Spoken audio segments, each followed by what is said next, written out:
ভোলে বাবা পার করেগার পর এবার বন্ধের পথে চিরসখা। স্টার জলসার রাত 10টায় নয়া entry car? Hi everyone, welcome back to my channel Anjana entertainer. বন্ধুরা, তোমাদের সকলকে আমার এই ছোট্ট ইউটিউব চ্যানেলে স্বাগত জানাই। অভিনেতা রাহুল অরুণোদয় বন্দ্যোপাধ্যায়ের মৃত্যু নিয়ে এখনও কাটেনি ধোঁয়াশা। তার অভিনীত ধারাবাহিকের ভবিষ্যৎ নিয়েও চলছিল নানা চর্চা। এরই মাঝে জানা গিয়েছে ভোলে বাবা পার করেগা ধারাবাহিক বন্ধ হতে চলেছে। যতটুকু শ্যুট করা আছে ততটুকুই আপাতত টেলিকাস্ট হবে। আগামী দিনে আর নতুন কোনো শুটিং হবে না। তবে শুধুই ভোলে বাবা পার করেগা নয়, ম্যাজিক মোমেন্টসের ব্যানারে বর্তমানে ধারাবাহিক চিরসখাও চলছে। তবে এবার কি বন্ধের পথে সেই মেগা সিরিয়ালও?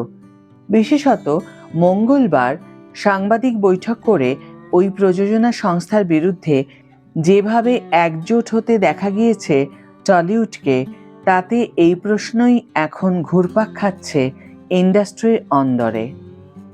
মঙ্গলবার টলিপাড়ার দিনভর মিটিংয়ের পরে ঘোষণা করা হয়, যতদিন না পর্যন্ত ম্যাজিক মোমেন্টস নিজেদের নির্দোষ প্রমাণ করতে পারবে ততদিন ওই প্রযোজনা সংস্থার সঙ্গে আর কোনো কাজ করবেন না ইন্ডাস্ট্রির কোনো কলাকুশলী। যতদিন না রাহুলের মৃত্যুর সঠিক তদন্ত হচ্ছে এবং প্রকৃত কারণ প্রকাশ্যে আসছে, ততদিন ওই সংস্থা বা তার সঙ্গে যুক্ত থাকা কারো সঙ্গে কাজ করবেন না টলিপাড়ার শিল্পী ও কলাকুশলীরা। প্রযোজক ও ইম্পার সঙ্গে মিটিং শেষে এদিন বলেছেন প্রসেনজিৎ চট্টোপাধ্যায়। রঞ্জিত মল্লিককে পাশে বসিয়ে বোম্বাদার এহেন ঘোষণার পরে স্বভাবতই আবার প্রশ্ন উঠেছে চিরসখার ভবিষ্যৎ নিয়ে।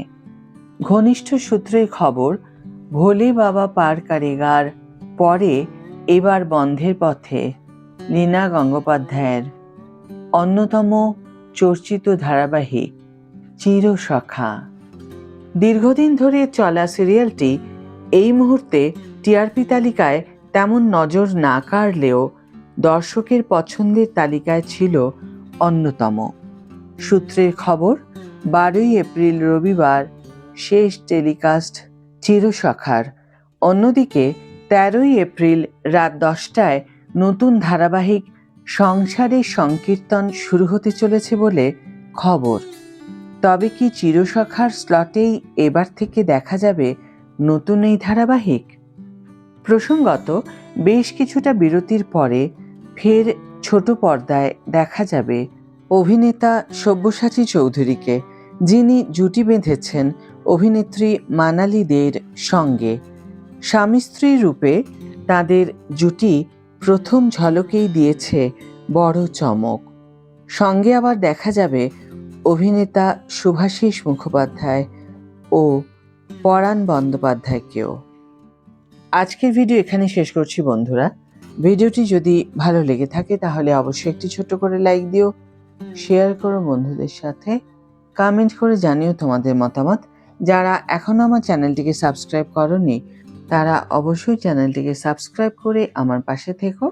আর যারা অলরেডি সাবস্ক্রাইব করে দিয়েছো তাদের জন্য আমার অনেক ভালোবাসা এবং অনেক ধন্যবাদ। আজ তাহলে বিদায় বন্ধু, দেখা হবে পরের ভিডিওতে। ভালো থেকো, সুস্থ থেকো, সঙ্গে থেকো।